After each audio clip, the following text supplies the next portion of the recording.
Corona virus, ये नाम इन दिनों हर किसी की जुबान पर है। इस वायरस ने हर किसी को डराया हुआ है। मौत का दूसरा नाम बन चुके इस जानलेवा वायरस ने बड़े से बड़े देश को घुटने टेकने पर मजबूर कर दिया है। वैश्विक महामारी कोरोना वायरस की अभी तक कोई वैक्सीन नहीं बनी है। अभी तक कोरोना वायरस की कोई दवा ना होना इस वायरस को और भी ज्यादा खतरनाक बना देता है। कई देश कोरोना वायरस की वैक्सीन ढूंढने में लगे हैं। भारत भी इन्हीं में से एक है, क्योंकि देश में भी लगातार कोरोना वायरस लोगों को अपनी चपेट में ले रहा है। काफी संख्या में लोग यहाँ कोरोना वायरस के चलते अपनी जान गंवा चुके हैं। कोरोना संकट के बीच उम्मीद की एक नई किरण दिखी है, वो है प्लाज्मा थेरेपी। जी हाँ, आपने सही सुना, प्लाज्मा थेरेपी। प्लाज्मा थेरेपी से कोरोना वायरस के मरीजों की हालत में सुधार आ रहा है। दिल्ली के एक अस्पताल में भर्ती 4 मरीजों पर प्लाज्मा थेरेपी के ट्रायल के शुरुआती नतीजे पॉजिटिव आए हैं। 4 में से 2 मरीजों की हालत में सुधार भी हुआ है।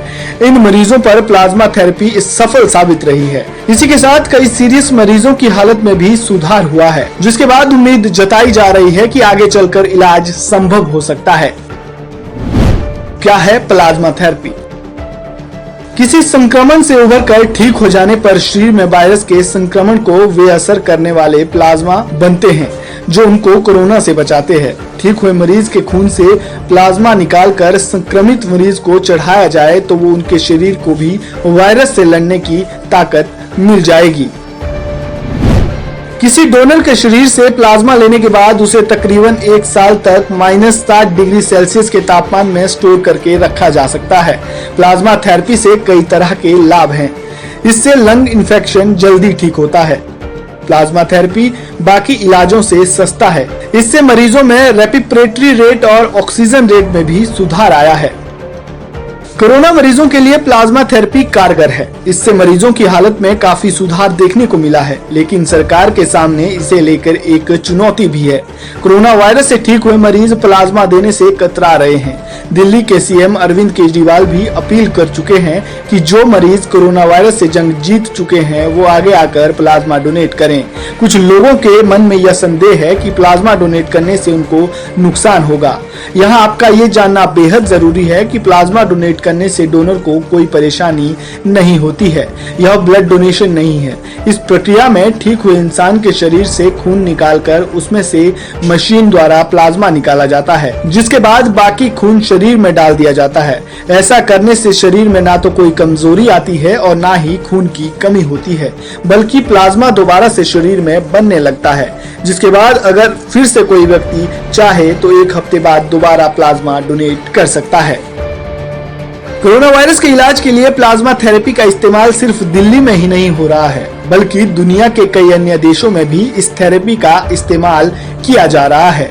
भारत के अलावा अमेरिका, स्पेन, दक्षिण कोरिया, इटली, टर्की और चीन समेत कई देशों में इसका इस्तेमाल हो रहा है। चीन में कोरोना वायरस का मामला सामने आने पर प्लाज्मा थेरेपी का इस्तेमाल शुरू किया गया था।